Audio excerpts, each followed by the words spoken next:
ശരിക്കും അങ്ങനെ അമ്മയുമായിട്ട് സംസാരിക്കാൻ പറ്റിയാൽ എന്തായിരിക്കും സലികുമാർ ചോദിക്കുക? ഒന്നുമില്ല, എന്താണ് അവിടെ അമ്മ? ഇവിടെ പലരും പറയുന്നുണ്ട് അവിടെ സ്വർഗമുണ്ട് നഗരമുണ്ട് എന്നൊക്കെ. അങ്ങനെ വല്ലതും ഉണ്ടാ? ഇന്നാളൊരു മൊല്ലാക്ക പറയണ്ടായിരുന്നു, സ്വർഗം എന്ന് വെച്ചിട്ടുണ്ടെങ്കിൽ പുഴകളാണത്രേ. ഒന്ന് തേനിന്റെ പുഴ, ഒന്ന് പാലിന്റെ പുഴ, ഒന്ന് മദ്യത്തിന്റെ. എന്ത് വൃത്തികേടായിരിക്കും പുഴയെ കൂടി പാലൊഴുകി വന്നത്. അതൊക്കെ നമ്മൾ ഒരു കുപ്പിയിൽ വാങ്ങിക്കുമ്പോൾ അതിന്റെ സൗന്ദര്യമുള്ളൂ. അതെ അതെ, കുപ്പിയിലാണ് പാല് തരേണ്ടത്. കുപ്പി തന്നാലോ അപ്പോഴാണത് സ്വർഗം എന്നാണ് സലീമേട്ടൻ പറഞ്ഞു വരുന്നത്. ഈ പുഴയെ കൂടെ ഒക്കെ വരുന്നല്ലേ പാല്, പക്ഷെ ചിന്തിക്കാൻ പോലും കഴിയുന്നില്ല. പക്ഷെ എന്ത് വൃത്തികേടാണ്. ഒരു കുപ്പിയിലൊക്കെ തരികയാണെങ്കിൽ സന്തോഷമാണ്. പക്ഷെ കുപ്പിയിലാണ് പാല് തരാമെന്ന്, സ്വർഗീയ സന്തോഷങ്ങളിൽ വലുത് കുപ്പിയിൽ പാല് തരുമെന്നാണെങ്കിൽ അപ്പ സലീമേട്ടൻ എന്താ പറയുക? അപ്പ സലീമേട്ടൻ പറയുന്ന മറുപടി ഇതാണ്: 10-60 വർഷം ഈ ഭൂമിയിൽ ജീവിച്ച് മാതാപിതാക്കളെ നോക്കി സന്താന പരിപാലനം നടത്തി, മദ്യപിക്കാതെ വ്യഭിചരിക്കാതെ നാട്ടുകാർക്ക് ശല്യമില്ലാതെ ജീവിതത്തിൽ അധ്വാനിച്ചുണ്ടാക്കിയ സമ്പത്തിന്റെ നല്ലൊരു ശതമാനം ദാനം ചെയ്ത് ഏറ്റവും ഉത്കൃഷ്ടനായി ഈ ഭൂമിയിൽ ജീവിച്ച അവസാനം ഞാനിവിടെ കിടന്ന് കഷ്ടപ്പെട്ടതിന് എനിക്ക് തന്നത് ഒരു കുപ്പി പാലാണ് പോലും. എന്താ അവസ്ഥയല്ലേ മനുഷ്യൻ്റെത്? ഇതാണോ ദൈവം?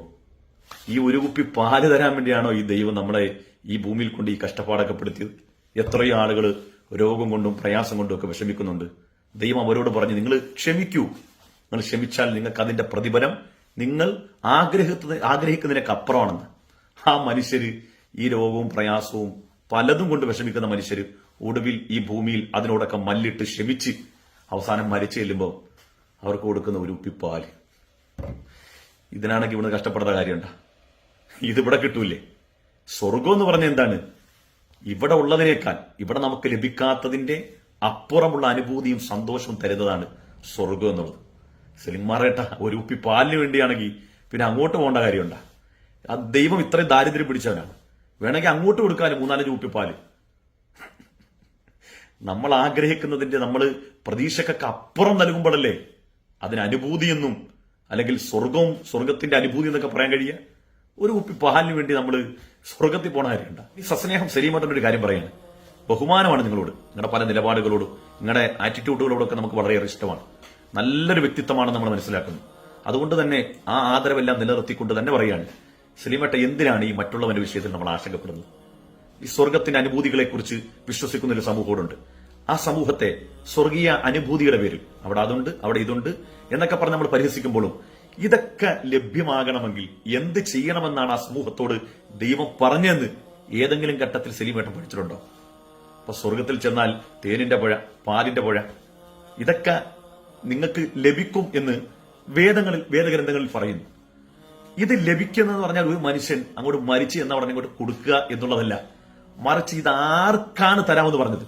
ആരോടാണ് വാഗ്ദത്തം ചെയ്തത്? എന്ത് ചെയ്തെങ്കിലാണ് ഇതൊക്കെ നിങ്ങൾക്ക് ലഭിക്കുമെന്ന് ഈ വേദം നിങ്ങളോട് പറഞ്ഞത്? നിങ്ങളുടെ മാതാപിതാക്കളെ പൊന്നുപോലെ നോക്കണേ.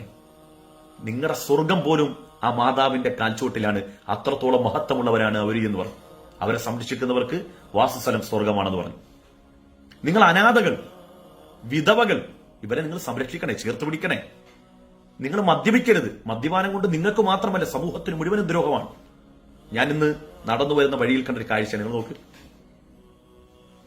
ഞാൻ ഇന്ന് നടന്നു പോയ വഴിയിൽ കണ്ടൊരു കാഴ്ചയാണ്. നിങ്ങൾ ശ്രദ്ധിച്ചു നോക്കി. ഒരാള് മദ്യപിച്ച് വഴി കിടക്കുകയാണ്, ലക്കിട്ട് കിടക്കുകയാണ്, എന്തൊക്കെയോ അസഭ്യവും വിളിച്ചു പറയുന്നുണ്ട്. ഈ മനുഷ്യൻ ഇതൊക്കെ ചെയ്തു കൂട്ടുമ്പോഴും ഇത്തരം തിന്മകളിലേക്ക് പോകാതെ ധർമ്മനിഷ്ഠയോടുകൂടി സമൂഹത്തിന് ഉപദ്രവമില്ലാതെ ജീവിക്കുന്ന മനുഷ്യരുണ്ടല്ലോ. അങ്ങനെ ജീവിക്കുന്നവർക്ക് സ്വർഗം തരാമെന്നും ദൈവം പറഞ്ഞിട്ടുണ്ട്. അങ്ങനെയുള്ളവർക്ക് ലഹരിയില്ലാത്ത മദ്യം തരാമെന്നും ദൈവം വാഗ്ദത്തം ചെയ്തിട്ടുണ്ട്. നിങ്ങൾ വ്യഭിചരിക്കരുതേ. ആ വ്യഭിചാരം കൊണ്ട് വലിയൊരു കുടുംബം തകർന്നു പോകും എന്ന് മാത്രമല്ല നിങ്ങളുടെ സമാധാനവും സന്തോഷവും ഒക്കെ അതിനൊക്കെ അത് വിഘാതമുണ്ടാകും. അതുകൊണ്ട് നിങ്ങൾ വ്യഭിചാരത്തോട് അടുത്തുപോലും പോകരുത്. വ്യഭിചാരത്തിലേക്ക് കൂട്ടുന്ന കാര്യങ്ങളൊന്നും ചെയ്യരുത്. എന്നാൽ നിങ്ങൾക്ക് ഞാൻ വാഗ്ദാനം ചെയ്തു സ്വർഗമാണ്. നിങ്ങൾ രോഗികളെ ചേർത്ത് പിടിക്കണേ, അപരകളായ സ്ത്രീകളെ നിങ്ങൾ ചേർത്ത് പിടിക്കണേ. എന്തിനേറെ നിങ്ങൾ അധ്വാനിച്ചുണ്ടാക്കിയ സമ്പത്തിന്റെ 2.5% നിർബന്ധമായിട്ട് നിങ്ങൾ ദാനം ചെയ്യണേ, നിങ്ങൾക്ക് സ്വർഗം ലഭിക്കുമെന്നാ പറഞ്ഞത്. അപ്പൊ സ്വർഗത്തിന്റെ അനുഭൂതികളെ കുറിച്ച് പറയുന്നതിന് മുമ്പ് ഈ അനുഭൂതി ലഭിക്കുന്നവനെ കുറിച്ച് കൂടി പറഞ്ഞെങ്കിലല്ലേ ആളുകൾക്കൊക്കെ ഇത് ബോധ്യമാകും. ഇത് മറച്ചു വെച്ചിട്ട് ഒരു കാര്യം മാത്രം പറയുന്നതിന്റെ പിന്നിൽ നമുക്ക് അത്തരം ഒരു സമൂഹത്തെ പരിഹസിക്കുക എന്ന ലക്ഷ്യമുണ്ട്.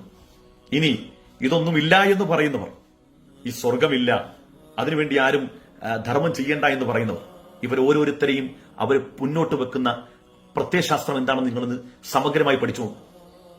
ഈ സ്വർഗത്തെക്കുറിച്ചും ഇസ്ലാമിനെ കുറിച്ചും ആക്ഷേപിക്കുന്ന മനുഷ്യർ ഇവിടെ ഉണ്ടാക്കി തീർത്ത പുതിയ ബദൽ സംവിധാനം എന്തൊക്കെയാണ്, പുതിയ ആശയങ്ങൾ എന്തൊക്കെയാണ്?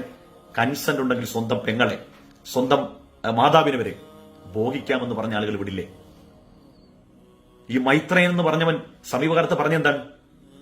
അയൽവാസി വിശന്ന് പട്ടിണി കിടക്കുന്ന സമയത്ത് നമ്മൾ അവിടെ പോയി നോക്കേണ്ട കാര്യമില്ല, അതൊക്കെ ഗവൺമെന്റ് നോക്കേണ്ട കാര്യമാണ്.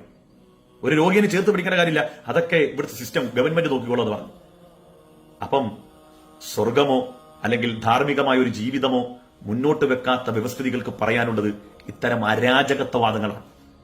എന്നാലോ സ്വർഗം വാഗ്ദാനം ചെയ്ത് പറഞ്ഞ മതം, ആ മതം മുന്നോട്ട് വെച്ച് നിങ്ങൾക്ക് സ്വർഗം യഥേഷ്ടം നിരുവാധികം തരാമെന്നല്ല പറഞ്ഞത്.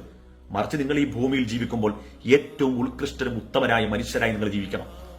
അല്ലാതെ ഒരാൾ ഇവിടെ ഒരു മുസ്ലിമായി അയാളെ ജീവിച്ച് അയാൾ എന്തെങ്കിലുമൊക്കെ കാണിച്ചോട്ടെ, അയാൾക്ക് അവിടെ ചെല്ലുമ്പം എന്നാ വിളിച്ചോ നിങ്ങൾക്ക് പാലിന്റെ പുഴ തേനിന്റെ പുഴ തരാന്നല്ല പറഞ്ഞത്. ഇവിടെ മാന്യമായി ധർമ്മനിഷ്ഠയോടുകൂടി ജീവിക്കുന്ന മനുഷ്യർ, സൃഷ്ടിയെ സംബന്ധിച്ച് ഏറ്റവും കൂടുതൽ അറിയുന്നവൻ സൃഷ്ടാവാണ്. പ്രവാചകർ തിരുമേനി സല്ലല്ലാഹു അലൈഹി വസല്ലം തങ്ങൾ തന്നെ പറഞ്ഞത്, മനുഷ്യൻ മരിക്കുന്ന സമയത്തുമ്പോഴും മനുഷ്യന് 2 ഉഹുദ് മല, 2 സ്വർണ്ണമല ഉണ്ടെങ്കിൽ പോലും അവൻ 3-മതൊരു മലക്ക് വേണ്ടി അവൻ ആഗ്രഹിക്കും. അത്രയും ആർത്തിയുള്ളവനാണ് മനുഷ്യൻ. ഇങ്ങനെ പലതിനോടും ആഗ്രഹവും ആർത്തിയുള്ള മനുഷ്യൻ ഈ ഭൂമിയിലുള്ളതിനേക്കാൾ അനുഭൂതിയുള്ള, നീ ആഗ്രഹിക്കുന്നതിന്റെ ഏറ്റവും പാരമ്യം നിനക്ക് തരാം. പക്ഷെ നീ ഒരു കാര്യമുണ്ട്, ഈ ഭൂമിയിൽ ജീവിക്കുമ്പോൾ തിന്മയെ നീ വെടിയണം, അധർമ്മത്തെ നീ വെടിയണം. ആ അധർമ്മത്തെ നീ വെടിഞ്ഞാൽ നീ എന്താണോ നീ ഒഴിവാക്കിയത്, നീ മദ്യത്തിനെയാണോ നീ ഒഴിവാക്കിയത്, നീ പെണ്ണിനെയാണോ നീ ഒഴിവാക്കിയത്, നീ അക്രമത്തെയാണോ നീ ഒഴിവാക്കിയത്, എങ്കിൽ നിനക്ക് ഏറ്റവും നല്ല വിഭവങ്ങൾ, ഈ ഒഴിവാക്കിയതിന്റെ പേരിൽ ഏറ്റവും നല്ല വിഭവങ്ങൾ നിനക്ക് മറ്റൊരു ലോകത്ത് തരാമെന്നാണ് മതം, വേദങ്ങൾ മനുഷ്യരോട് കൽപ്പിച്ചത്. അതുകൊണ്ട് സലീമേട്ട, ഇതിനെയൊക്കെ പരിഹസിക്കുന്നതിന് മുമ്പ് ഇതിന്റെയൊക്കെ നൈതികത കൂടി ഒന്ന് പരിശോധിച്ചിരുന്നെങ്കിൽ വളരെ നല്ലതായിരുന്നു എന്ന് സസ്നേഹം എന്ന് പറഞ്ഞു.